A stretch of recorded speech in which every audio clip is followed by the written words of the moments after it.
welcome to another installment of Living Legends.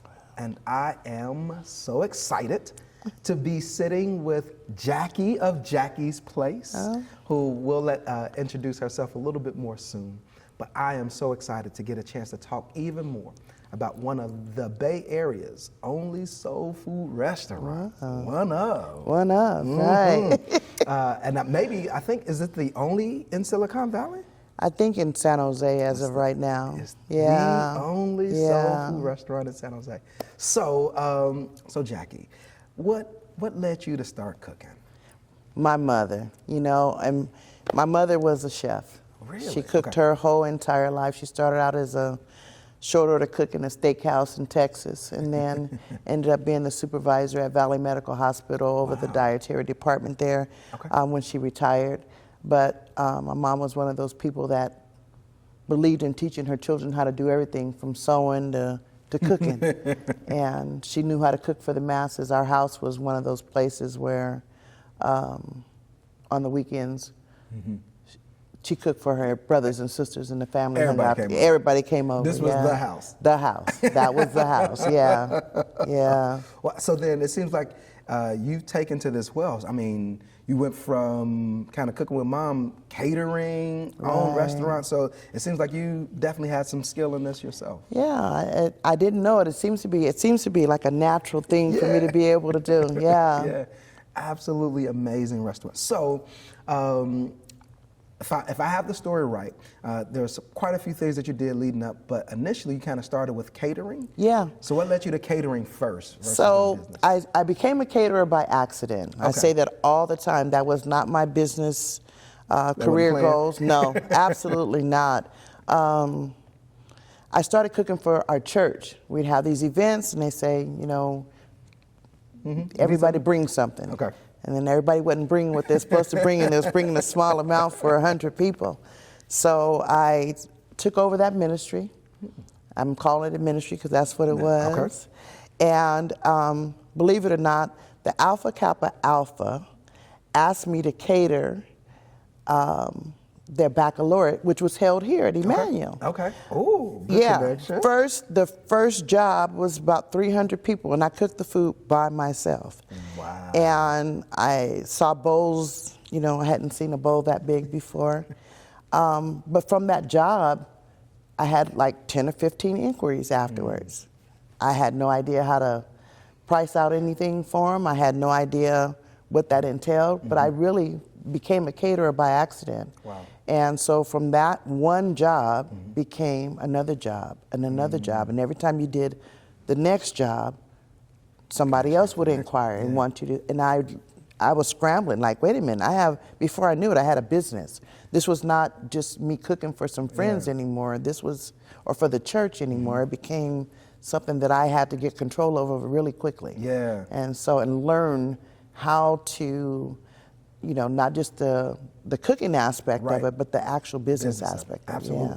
And I think, taking things to the scale, I think is harder than most people think, like, oh, I know how to cook or I know how to do X, Y, Z. Right. But then doing that consistently over time is different. Right. And I think one of the biggest things is, how do you get other people to do your thing? So, it's one thing for you to be able to get in the kitchen and cook. Now, how do you make this transition now to bring other folks in to make sure your recipes, your flavor, your stamp is still on what you're doing? And we cook like that. We cook a little bit of this. Somebody said, till the ancestor says it's enough seasonings, then you stop, Till the ancestor says it's enough. Until the ancestor says it's enough, then you stop. Right. Now, taking that and putting it where you can be consistent was a challenge for me. I had to cook stuff over and over and over again. But one of the things that I prided myself on was the consistency in my catering business, and then transferring that over into the restaurant. I definitely had to create recipes that my staff and other people could follow and make sure that they were done correctly each and every time. Right. Absolutely, yeah. So then there's a transition. So how long were you catering? Probably about restaurant? Before the restaurant, about 20 years. So 20 years of catering. I imagine that there were pushes for folks like, oh, you should just make this a restaurant. Oh, we just love you. What made you make the transition then to actually go to a restaurant? So it was a building that I rented because if I'm being completely honest, I never intended to have a brick and mortar stationary place. I wanted to do catering completely. Okay. 100%. The place that we had on 6th Street had a cute little quaint 25-seat cafe up front. I remember. And my daughter, Kiana, convinced me that, Mom, you know, if you just open this up on a few days a week, it'll be enough to pay the rent. You can still cater from here. So I thought, oh, okay. After a while, it took about 6 months, 7 months, because I had been in that building for 6 months prior to us even deciding to open up as a storefront. And once I told them yes, they sprung into action. They started putting shiplap up on the wall and coming up with signs and names and all this other stuff. I remember the logo. It was a beautiful logo. Right. Reupholstering and all kind of crazy stuff went on. So the anticipation was that we would have a few people trickle in because we were in Japantown. Thursday, Friday, Saturday, and Sunday is a normal business weekend for them. Okay. So that's why we were open Thursday, Friday, Saturday, and Sunday, and I could still cater, you know. Well, on grand opening, I don't know if you were there, but it was around the corner. Yeah. And I cried all day. Yeah, because I just did not expect that. I just did not. Now, were these tears of joy? Confusion. Really? Overwhelmness. Wow. Stress. Yeah. I had a little bitty fryer, you know, because I thought, you know, I don't know what I was thinking. I had a little bitty fryer. It was crazy. Wow. It was really crazy. So needless to say, the catering business got kicked to the side because the restaurant business took over. Yeah. It was a thing, and there was no way to shut the door and go backwards, at least in my eyes anyway. Right. So I got catapulted into that in the restaurant business too, yeah. I love hearing these stories. Like, I did not plan for this. No. This is not where I was going. No. And I could not go forward. Like, yeah. I feel like that's a huge, like, you know, of course, you know, I'm hearing God all the way. Oh, like God come on now, yeah. Keep going. Yeah. You know, going backwards was an option because we always have choices, but for me, it never was an option. It was like, how do I now figure this out and go forward? Yeah. You know I had a choice, but in the end, it was not a choice for me, really. Yeah. And you've mentioned it, but I want to highlight it. So one of the things I've loved is, you know, when I come, I often see your children working with you. And I know that there brings a whole nother level of gifting, so to speak, but also challenge when working with family. So what has been your experience? How have you navigated the waters of working with family? Well, I'm determined to make this work with the family. I think that the stigma or the title or the, you know, things that, you know, you can't trust family and family this and family that. I raised some strong children, some leaders and not followers, alpha children. And one of the things that happened when we opened Jackie's Place on 6th Street, after our other place had caught on fire, I was going to throw in the towel and say, you know, I'm done with this food business. I'm 60 years old. I'm going to retire, and that's it. But I was driving down the street, and God said, ask your children. And I thought, wow, you know?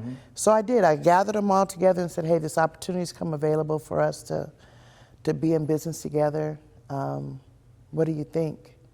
And this is what I'm offering you, a partnership. Wow. Yeah, in this business. And each one of them started saying, yeah, you know, yeah, we can do this. What came with that was now I'm asking them to be my partners. Those strong opinions that I used to be able to... Hey, do what I tell you to do. Exactly, that part didn't work anymore. And it was quite challenging for me, being the leader, saying now that I have to ask permission or... Get agreement, at least. Get agreement. We're going to vote on it. And now that I've kind of settled down and understand the relationship, and a lot of praying, a lot of conversation, and we're good communicators. My children and I we're great communicators without having to fight. We've had a couple blowouts, but I wouldn't expect anything other. I don't want to tell you it's all peaches and cream because it hasn't been. But it's beautiful. Yeah. It's great. It's fantastic. It really is, because I see the end. Yeah. I see the future. I'm not focused on just so much the now with them, but I'm encouraged because I know that I'm going to, in my family, we're making a difference. You know what I'm saying? Yeah. We're going to block out that stigma that you can't work with your family, that family can't be trusted. It's been great. Wonderful. In that sense, Yeah. So one of the things I think is, like I pray that I can open up something with my family. I would love to work with boys. Yeah. But I'm also wondering, like, man, what does it feel like if you ever have to like fire or let go or tell somebody, you know what, it might be time for you to go pursue a different passion? You know, it has happened. I had to do it with my youngest daughter. Was there every day. She was committed to be there, but she wasn't happy. And her unhappiness was flowing over into everybody else, not just her little, her little station, but literally us and the employees, and trying to talk her into not pursuing her own joy and her own peace and her own happiness. She felt that she needed to be committed and be there with us. And I have faced that challenge, but it was, I'm a praying woman, and I take everything. I try not to speak first, and then, but I have to ask God. And whenever He gets involved, it just kind of transitions very easily. Trusting Him to help us through those trials and tribulations. Absolutely. Yeah, and it has, and writing my own children up, putting them. Oh yeah. Like, no, we're gonna hold you accountable. Putting their feet to the fire, because this is, this is our business. Absolutely. So we have to learn how to separate relationships. This is a business relationship. I'm your mom, but this is where we're. This is our bread and butter, and we got to protect it. So. What a gift. I think there's probably like a whole master class just in that alone, and how to deal with. I wish I had took it first. I wish I had took the master class first, right? Well, now you get a chance to teach Ooh, it. I might have to one day. When we get our nonprofit up and we do some business courses, we're gonna reach out to you. Hey, I'll be the one that can give you some real stuff. Yeah. So we talked about that, and you mentioned it really casually, but like this is kind of huge. So when you were on, and it was 6th First, right? 6th Street, yeah. And then you moved to First, right? Right. And so, but when you were on 6 caught on fire, right? Yeah, it did. And so, like, you just kind of threw it out there, like, business caught on fire. 18 months into our business, the back room, barbecue pit, roof, something happened, electrical, caught on fire. The fire department came in and knocked the walls down, and we were out of business, just like that. Wow. But Pastor, I want to tell you that relationship and that location was a struggle. And every day it was a struggle. When I went home and got the news that the place had caught on fire, I was just sitting down to eat dinner. And I decided to eat my dinner and not run out the door. I waited till I got done eating. I had a sense of peace that I cannot explain to you. Wow. That this was over. I didn't know the extent of the over. I was more concerned about having to call the landlord and tell him that the place was on fire, and I did that once I got there to see what was going on.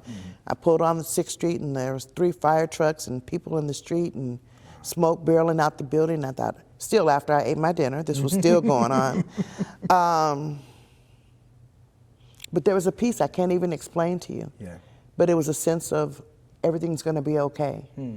And so I knew that shortly after that relationship and that place was it was over.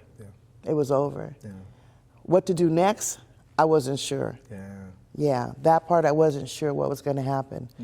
But I was sitting in my bedroom one day after I had already, we're kind of backtracking now because I'd already asked my kids, which I'm kind of skipping over, but I was sitting in my bedroom one day. I was looking out. It's the middle of COVID because, the restaurant caught on fire during COVID.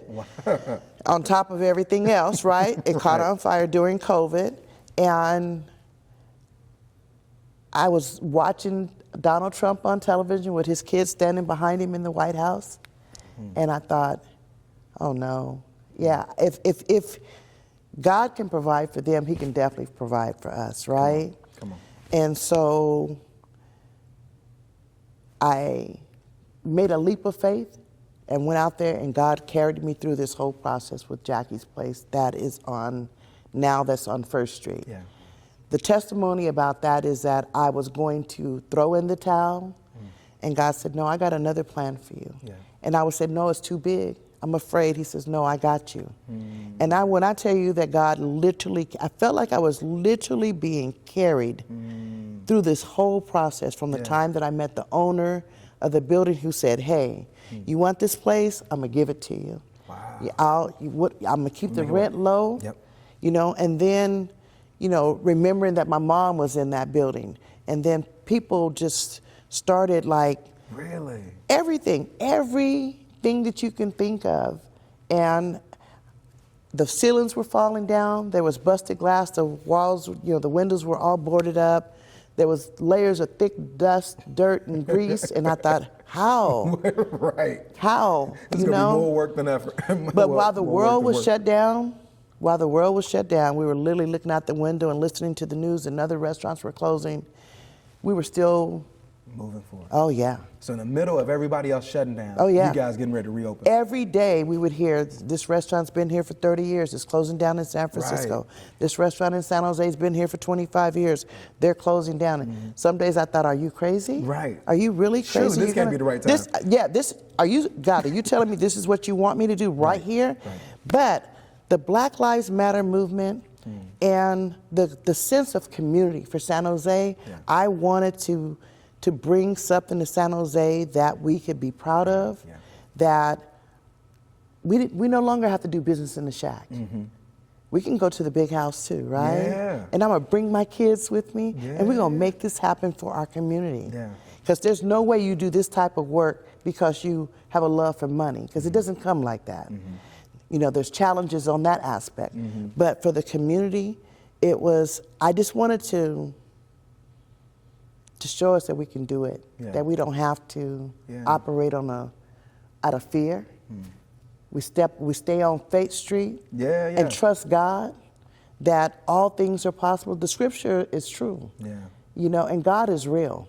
And I seen him, and I seen him and felt his presence in this whole process. Wow. Really have. Yeah. It makes me quite emotional thinking about it. I feel the passion. Yeah, for sure.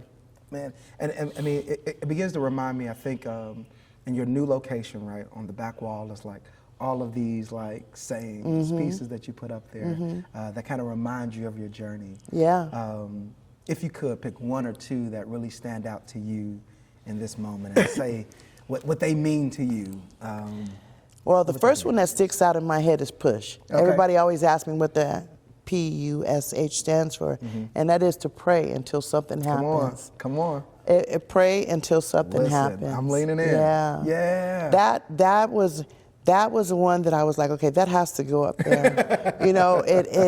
There's so many that are up there. My mother's name, knowing that this was her dream and her vision, but because she was afraid, because she didn't know how, because she didn't understand that she could, and didn't believe that she could. It was important for her to be on that wall because you're living her dream. I am. You're literally living her dream. I am. I truly am. And I realized that when my mom passed away, I found recipes in the backs of magazines.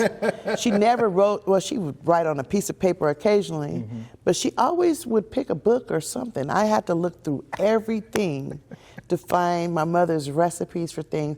Her sweet potato pie was in The Catcher in the Rye. Really? It was on the back cover of The Catcher in the Rye. And so I still have the book. And so that's the original recipe for the sweet potato pie was in the back of The Catcher in the Rye. So my mom's name up there is really important. And just the Black Lives Matter, the words of encouragement to our community, that we a family-run business, and that my kids are there, and that it can be done. One of the ones that you mentioned was don't be eye candy, be soul food. Yeah. So eye candy means that you are just you have no substance. I think it came from a song. I think we first heard it from a song that they were talking about a guy who picked the girl who looked better, left the one that was was better for something that looked better. Yeah, was better for something that looked better. Got it. And that's what I want to kind of say is that we're not trying to do things to make it look better. Soul food is something that has a long, long history of struggles. Yeah. It has a long, long history of conversation, communication, substance. We stood on the shoulders of some of these women that had to cook and figure out a way to make this stuff that was given to them, the scraps that were given to them, make them taste better. So that it's not the fluff, it's what's on the inside. So that's where it comes from. That's what it means to me, right? Don't be eye candy, be soul Be food. for real, okay? Think about all the stuff that, think about the substance of that, So, we can make the plate look good, but it has to taste good, and you have to taste some of that history in it. So that's what it was. Yeah. I want to elaborate on that for you. That was amazing. Great. And so, of course, I have plenty of other questions, but I definitely want to lean into this one. You've kind of talked about faith. You talked about this process that God has kind of led you on. So for you, how do you see God kind of leading, organizing, putting all of this together for you? What do you see? What has God been on this journey to Jackie's Place? Okay, I want to give you a little bit of history about me. Can I? Please. So, my history, my past. I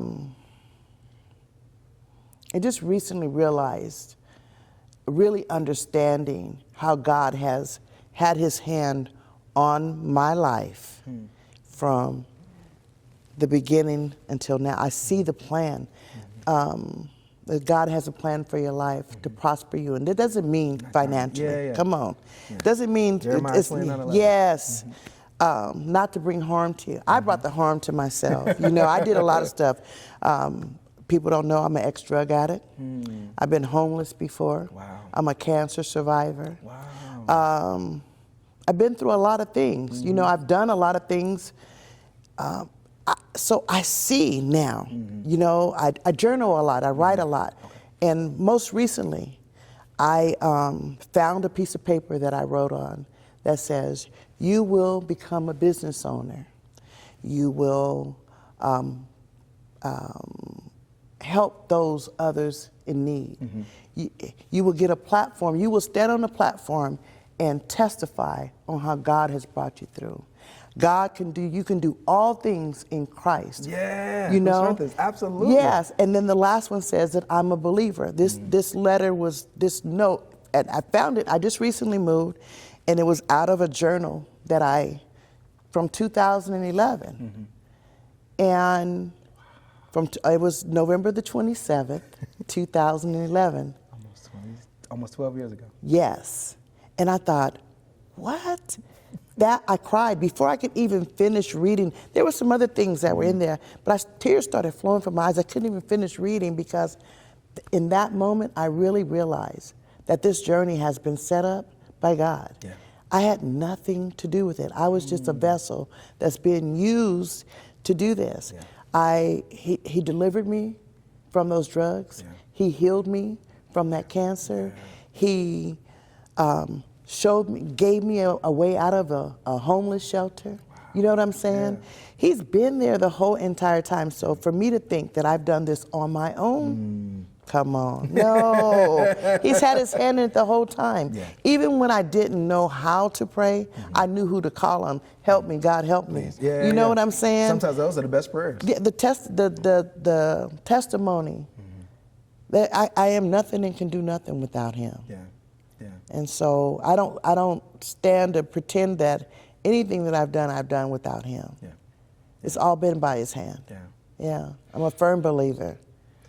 And it makes it so much. I mean, it makes so much sense. Like you and I've talked a number of times, and one of the things that has also kind of come along with you, not just in the business, is this huge passion for the homeless, right, or those who have been substance abused. So Can you speak to that? How are you continuing to carry that mantle forward, especially now being so successful? It's easy to be like, oh man, it's gonna mess my business up. No. You have to. We have to remember. I remember where I came from. First of all, first and foremost, I don't ever want my head to get bigger than the gift. I don't ever want to get before the gift. Okay. That's gonna be a sermon one day. Yeah, never.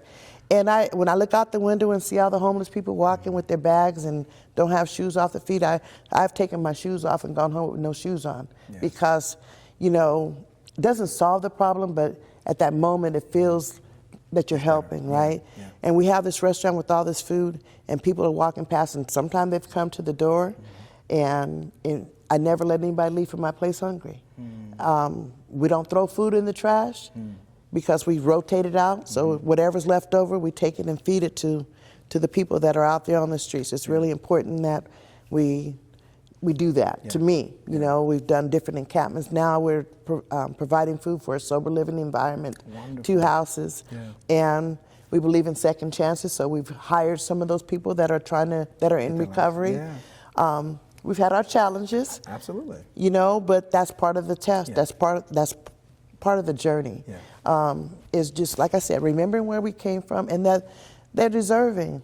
And some of our best employees are the ones that are recovering and they can remember for sure. No sense of entitlement, right? Like listen, they're humble. Absolutely. They're appreciative and they're humble, and we try and reward them and pay them their due worth. And it's important. It's really important.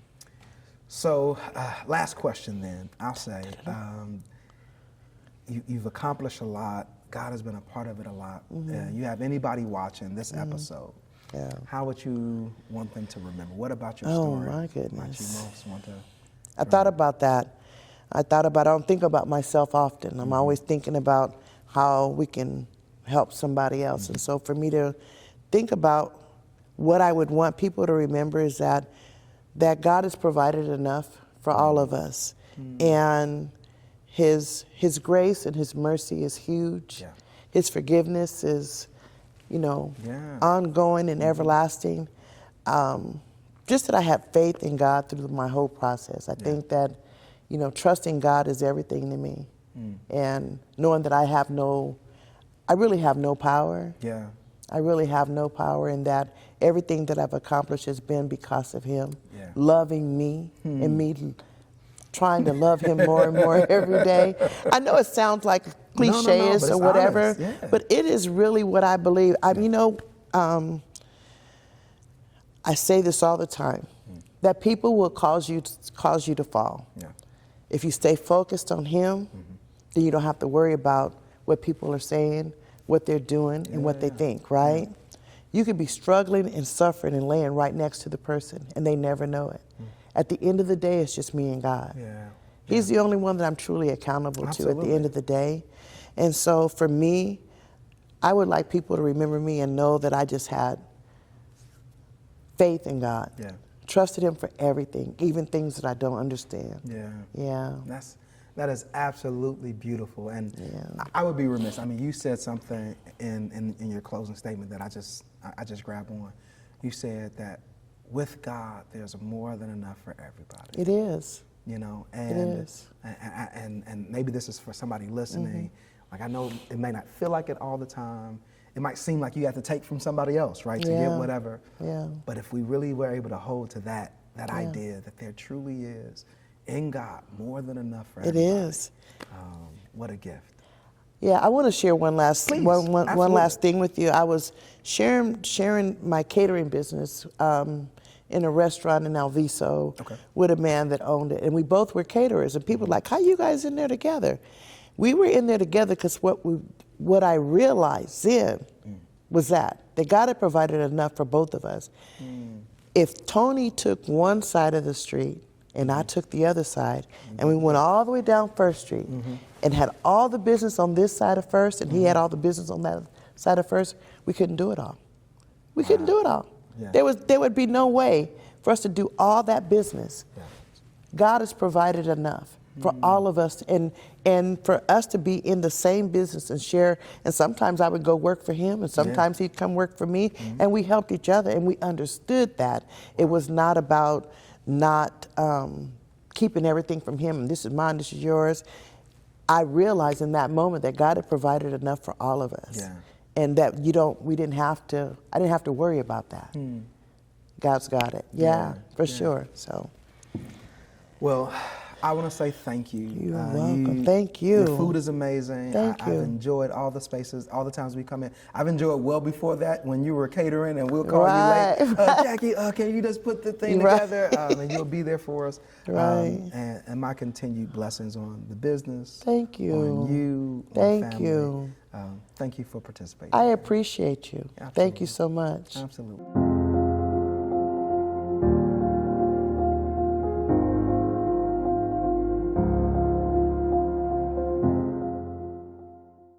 So when we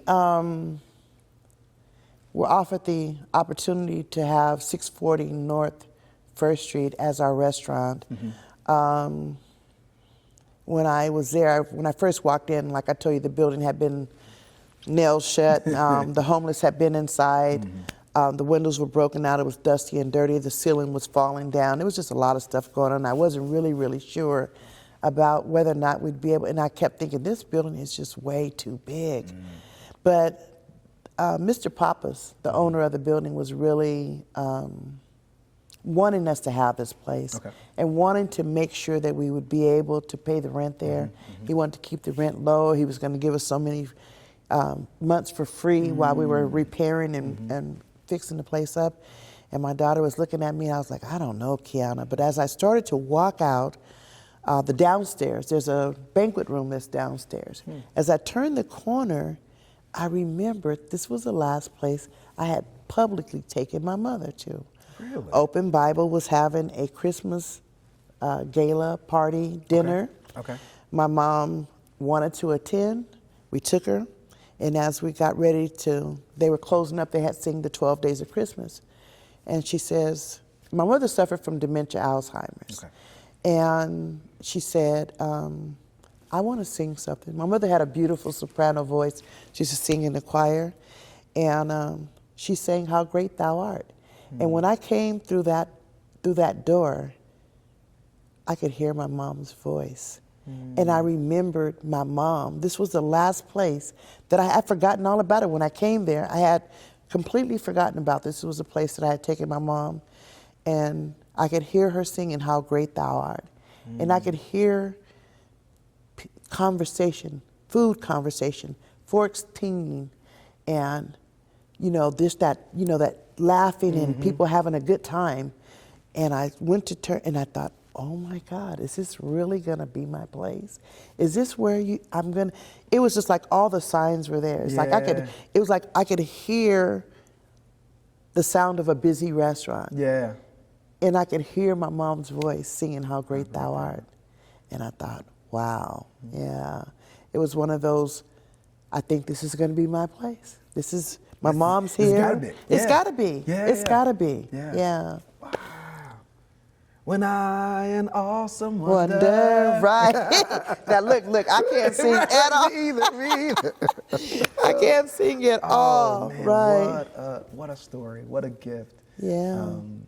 To have her voice echoing It in your space. It was amazing. Yeah. I could hear my mom's voice. Wow. Crazy. What a Yeah. gift.